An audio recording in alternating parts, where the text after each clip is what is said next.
And I wanted to start with you first. You've made quite a name for yourself in the action genre, but this is your first venture into comedy. Did anything surprise you about this overall experience? What was the biggest takeaway? Biggest take, I mean, I've always been, I love comedies, and I don't know, you kind of get pigeonholed as a director, an actor, or writer, whatever it Mhm. may be. And this was my chance to kind of break away and do something completely different. And I was, I want to do more for sure because I just came off a big action film with 300 stuntmen about a month ago, and man, I'd much rather be in a room with Austin and another actor, and telling jokes and having a good time as opposed to making sure there's not enough blood or whatnot in the story. Shane, I don't know if you remember, but you kept saying on set, this is the first movie I've ever made that doesn't have a gun in it. Yeah, 100%. And And and you got to bring the family and put Mhm. the family in the movie, and it's great. It's so fun. It's so fun. Yeah, Austin, you've built this illustrious career as an actor, and I imagine when you land a role, you want to take what's there on the page and make it your own. What was that experience like for you watching somebody do that with the script that you co-penned in? How have your experiences behind the camera impacted the way that you approach your work on screen and vice versa?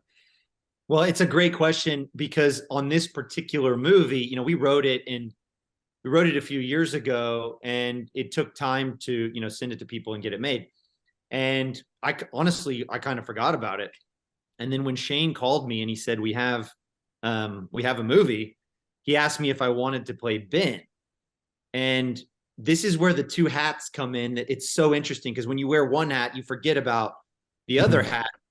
And I said, hold on, let me look at it. And I looked at Ben and I went, Shane, I don't really want to play him.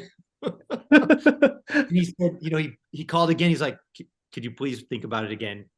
And I was like, Shane, come on. And he's like, please just think about it. And I said, okay, let me take the script and play with it for a minute and see if I can Mhm. do something with Ben, which is a really weird situation to be in because that doesn't happen. Like you rarely write something that is you're going to play.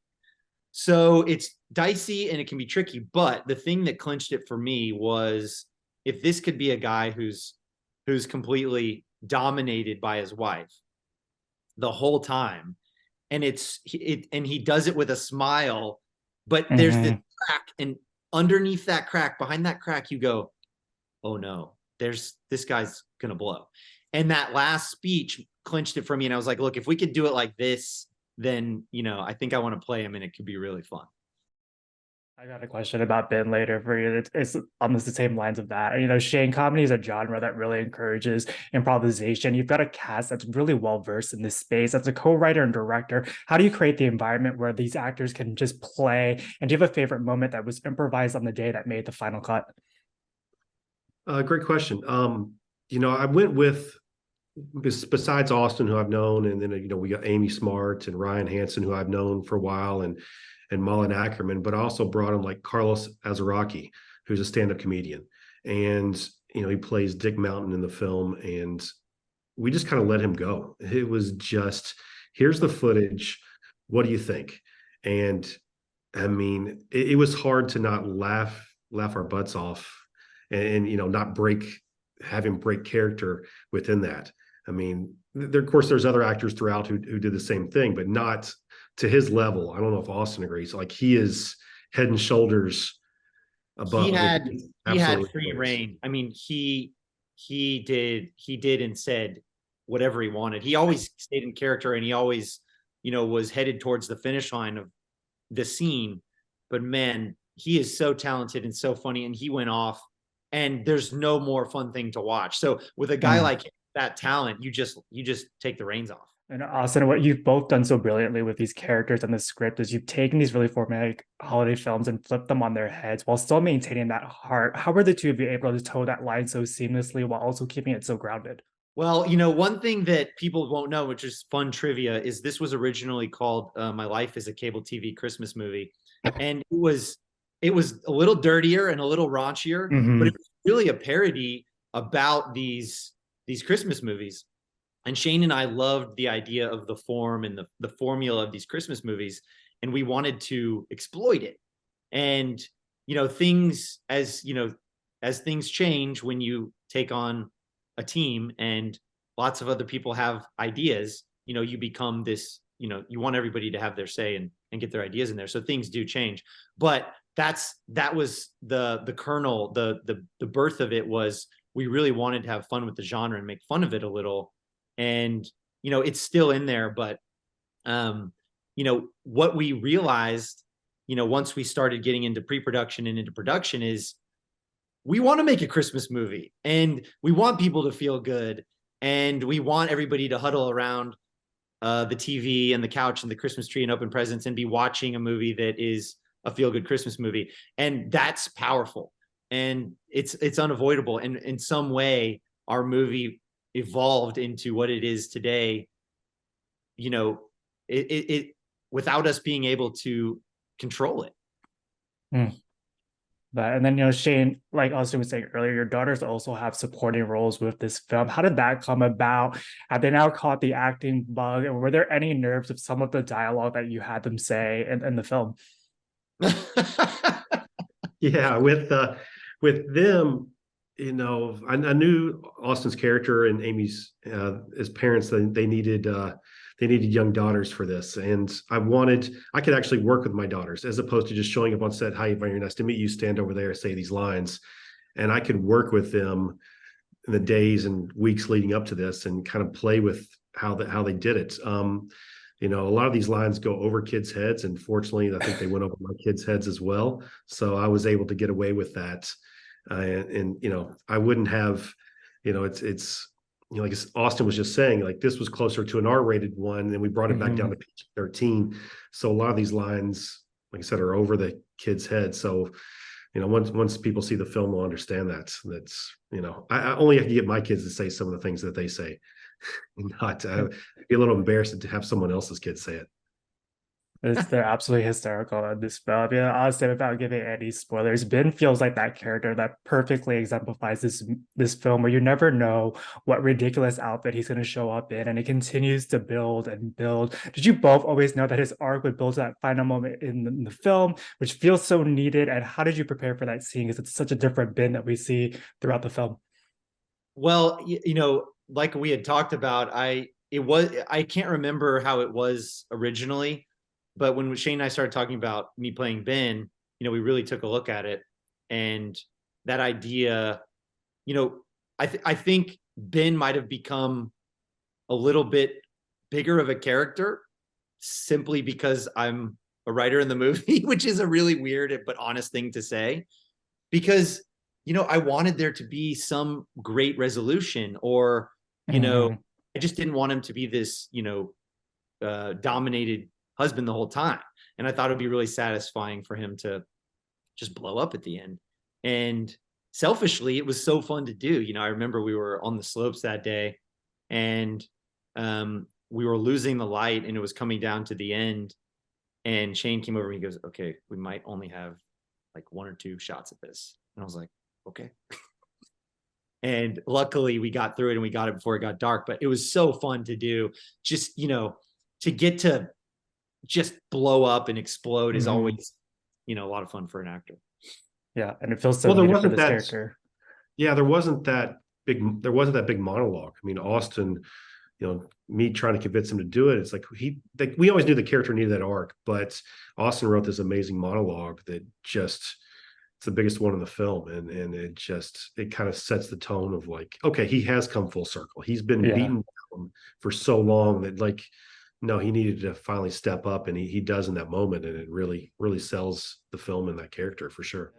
Something I've always loved characters who are quietly going crazy, and outwardly showing that they're fine. I'm fine. There's something that's so endlessly entertaining for me about that. And the chemistry between your cast is absolutely incredible. Was there a moment during filming when you realized they had the dynamic needed to bring these characters to life? Yeah, I mean, I think, most sets you go to, Austin's been on way more than me, but like you do a scene, you go back to your trailer, or like the end of the day, you don't see them till the next morning, where we would all hang out together. I mean, we went out to have dinner when we were finished. On our off days, we all hung out together. We shot in this cool little town in New Mexico, Ruidoso, and we all, Win Place and Show was a bar that was there. I mean, there was a bunch of other places that we would just end up just hanging out, and that was very rare. I mean, I try to explain that to my kids. They were like, "This isn't normal. Enjoy these moments."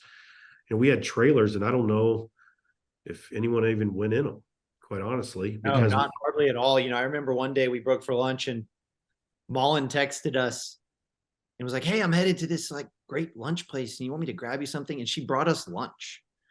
And yeah. like, who does that? And what kind of person are you? Mullen was incredible, and Amy and Ryan and everybody. It was just always, that's the great thing about a comedy too, is that everybody brings that spirit to the set. So when, Shane calls cut, we're just going to hang out and joke around and be around each other for the next hour while we're waiting for, the lights to be set up for the next scene.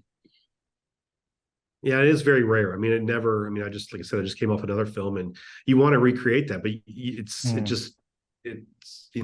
just happened with this one cast. Hopefully it'll happen again. Maybe we wrote, there's an end credit scene, so hopefully there'll be a sequel. We could Yeah, come yeah. do it all again. Make a sequel and make it even more R-rated. Austin, you've worked on projects of all sizes. What is it about independent filmmaking that excites you as a creative and a storyteller? Freedom. Mm. There's something so special about a small group of people getting together that are passionate and want to go make something so badly. And you don't, there's always notes, and there's always, there's always people who want to change it. That's always going to happen. That's part of what we do. But to have a small group who believes in something, and we go to this tiny little town in New Mexico to this ski resort, and on the first day there's a blizzard and we can't even get up the mountain, and we lose half a day, and then we all get up there and we're fighting and scratching to make the day and make it happen. I mean, that's everything. And we do a movie in 14 days and everybody gets to go home to their families, and we have this great story to tell. And there's nothing like it. Indies are the best. And you get fantastic films like this. And this is a question for the both of you, but the writing is absolutely hysterical. I actually found myself laughing out loud while watching at some of the absurd things that these characters say. And I know you both initially set out to make an R-rated holiday movie. How much further were you planning and pushing this script, and what did not make that final cut? Well, I'll start. I think the opening sequence is now animated. It was not before. Mm.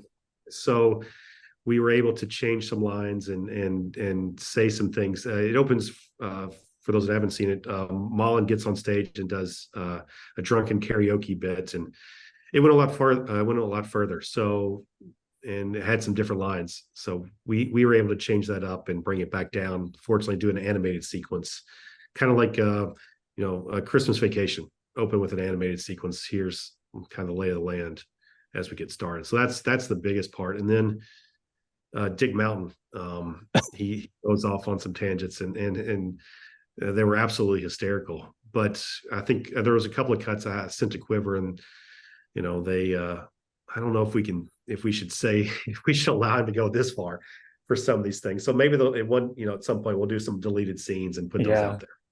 That's what I missed. I was talking to somebody the other day about DVD special features and commentary interviews, and we kind of lost that.